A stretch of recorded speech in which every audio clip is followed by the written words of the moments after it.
Partnership firm is a form of business where two or more individuals come together to carry out a common goal or objective. Proprietorship firm and partnership firm. Not only NRIs, but anyone abroad who is willing to set up. So I think I've heard terms like. Hi everyone, welcome back to my channel. So today we have our guest, Mr. Chaitanya Garg, who is the founder of File My Return.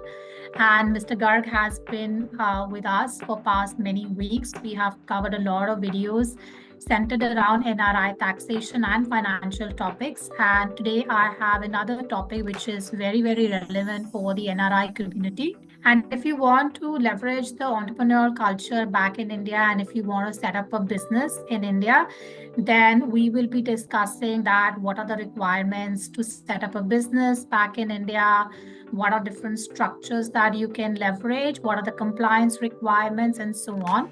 So whether you are planning to expand your existing business in India or you want to establish a new venture back in India, we would be discussing all of this in our videos. So we will be having ongoing series around this. So we'll have in total around 5 or 6 different videos. Mr. Garg, welcome back to my channel. Hope you're doing well. Thank you, Paul, for having me back. Not only NRIs, but anyone abroad who is willing to set up in India, then this is a right series to be following. So thank you so much for having me here. So in this particular session, we will address the very fundamental question that what are the various entity structures that are available in India? Sure. So, Parul, when we say business structures, this is the very foundation with which you would start a business with.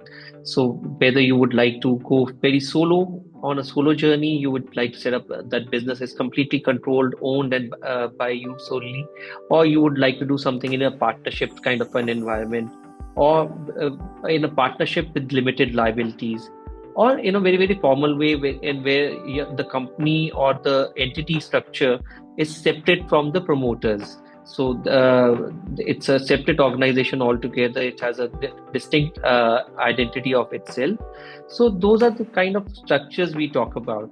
So choosing the right business structure is one of the most critical decisions for entrepreneurs in India. So it determines how the business will be owned, managed, and taxed, while influencing factors like liability, funding, potential funding, or the compliance requirement, as you mentioned earlier. So I think I've heard terms like proprietorship firm and partnership firm. Yeah. Some people say it's limited liability partnership firm. Then there is private limited company, Section 8 company. There's so many jargons out there. Yeah. So maybe if you can simplify a little bit for our audience. Surely. So we'll take on all of these structures individually and in a sequential manner. So let's start off with the first one, the sole proprietorship.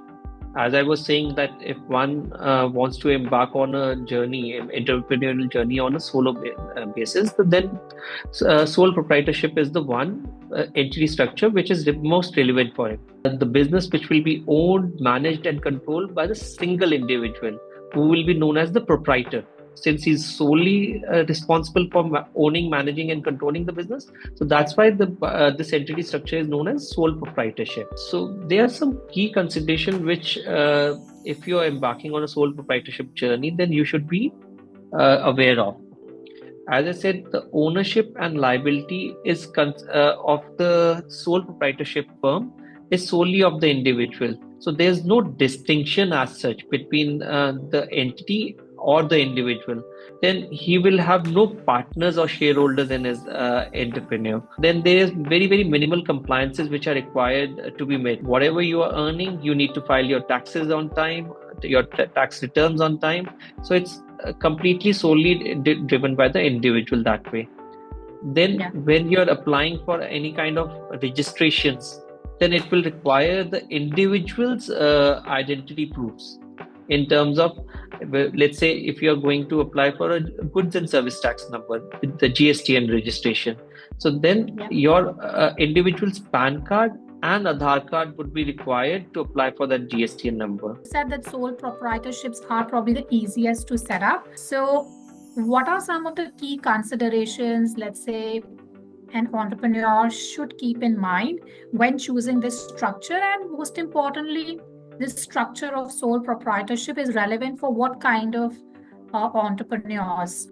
So, if I were to address your second question first, so sole proprietorship would be a right appropriate structure for someone who is setting up a very, very small business where he does not require help of anybody else, but only for himself, or he may hire one or two persons under him. But then the complete structure is a very, very small organization in that sense. Key considerations, as you were mentioning earlier, it's that only that it's a very, very simple structure in that sense that he does not want any kind of entity to be created, like a private limited company or Section 8 company. He just wants that I am offering those services. So the entire billing is in my name or the proprietorship firm's name. So in that way, I control it, I own it, I manage it. It's basically, let's say, for people, I mean, just as an example, it's for people who are either freelancers doing a side hustle. They may have a day job, for example, but they have like a small little business of their own at the side, and they don't want to overcomplicate it. So for them, I would say that something like a sole proprietorship would make perfect sense. And then let's move to the next kind of structure, wherein we mentioned about partnership firms. And as the name suggests, the partnership firms, I'm assuming, will involve shared responsibilities, because like in solo proprietorship, there is just a single person, he or she is the end-to-end owner. In a partnership firm, I'm assuming there would be shared responsibilities and mutual agency.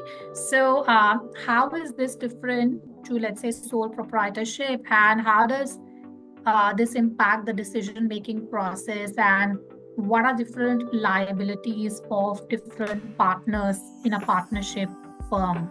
Partnership firm is a form of business where two or more individuals come together to carry out a common goal or objective with a view to earning some profits, right?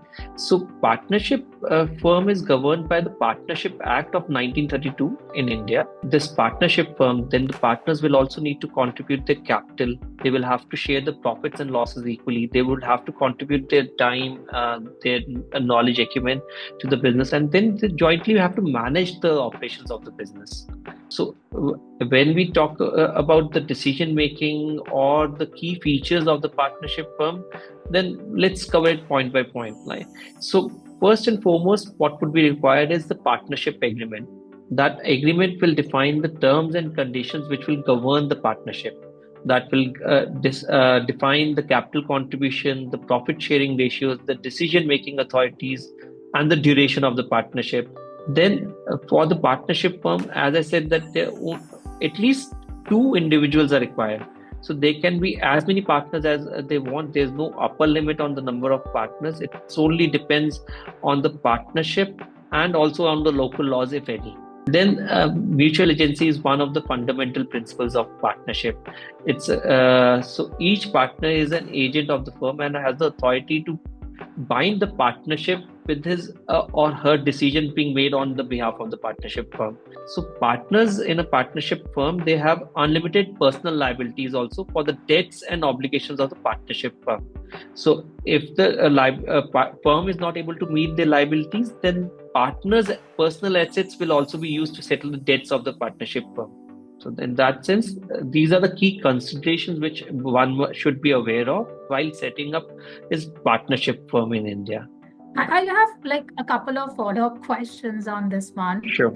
So if, let's say, an NRI is one of the partners, what about the nationality of the other partners? It does not matter. So the partnership firm, if it's being opened in India, there can be any partners. It's not like Dubai that there needs to be one local resident. It does not matter. You also mentioned that, let's say, the liabilities and the assets are divided, equally. So that would be in the proportion of their stake in the company, Absolutely. I believe, right? Absolutely. And it can be family member as well, right? Definitely. It can be a related person or unrelated person. The partnership can be between anyone. And in any event of dispute, that agreement would be the Yeah. single source of truth, I believe. Yeah. Okay. If not, that has not also been defined clearly, then the Partnership Act, as I said earlier, that Partnership Act will define how to part ways or how to dissolve the partnership. So we'll conclude the first episode here, Mr. Garg. We spoke about different structures, why it's so important to select the right structure. We spoke about sole proprietorship, and we also spoke about the partnership forms. And there are a few other structures, which is the private limited companies and also Section 8 companies. We'll cover that in the next episode. So we'll wind up this episode here. Thank you so much, and I will see you in the upcoming episode. Thank you. My pleasure.